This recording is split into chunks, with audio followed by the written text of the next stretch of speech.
Hi viewers, Voice of Vasu 77. This is my YouTube channel. Watch and subscribe, press the bell icon to get more videos. రీసెంట్గా కల్కి movie చూశాను. Extraordinary. నా భూతో నా భవిష్యత్. ఒక తెలంగాణ పోరగాడు ఇట్లా తీసిందంటే సమాజ్ అవుతలేదు కదా. సినిమా చూసినా కానీ నాకైతే ఎక్కడో బర్నింగ్ అయిన స్మెల్ వస్తుంది. అది ఎక్కడి నుంచి వస్తుందంటే బాలీవుడ్ నుంచి వస్తున్నట్టు అనిపిస్తుంది నాకు. బర్నింగ్ అయిన స్మెల్ మీకు వస్తలేదా? నాకైతే వస్తుంది. ఎవడికో బాగా ఎక్కడో కాలుతూ ఉంది కదా. కానీ పిక్చర్ మాత్రం సూపర్ వై, చాలా బాగా తీశాడు. స్టోరీలో పట్టుంది. Extraordinary film. హాలీవుడ్ అవతార సినిమా రేంజ్లో ఉంది కల్కి మూవీ. దీన్ని బట్టి ప్రభాస్ పాన్ ఇండియా స్టార్గా మళ్ళీసారి తన యొక్క సత్తా ఏందో నిరూపించుకున్నాడు. ఇంకా కలెక్షన్ల వర్షం ఒకటే మిగిలి ఉంది.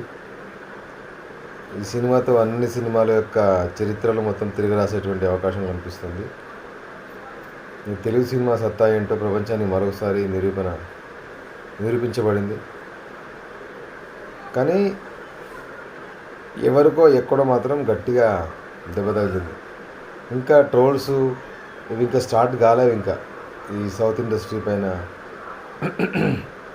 ఇంకా ట్రోల్స్ ఇంకా స్టార్ట్ కాలేవు. ఇంకా అవుతాయి, మెల్లిమెల్లిగా స్టార్ట్ అవుతాయి. ఇంకా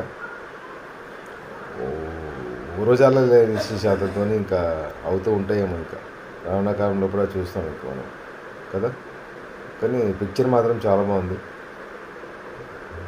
మన ఇతిహాసానికి సంబంధించినటువంటి స్టోరీ మిళితం చేసి అది తీసినటువంటి విధానం బాగా నచ్చింది. సరే కొంచెం అక్కడక్కడ కల్పితగా ఉన్నా కానీ అల్టిమేట్గా కరెక్ట్గా ప్రేక్షకుల దగ్గరికి రీచ్ అయ్యే విధంగా ఉంది. నార్త్ సౌత్ అని కాదు, అబ్రాడ్లో కానివ్వండి పిక్చర్ దుమ్ము దుడుతుంది. Dangal, Baahubali, RRR, KGF pictures యొక్క రికార్డును తిరిగి రాసేటువంటి అవకాశం ఉంది.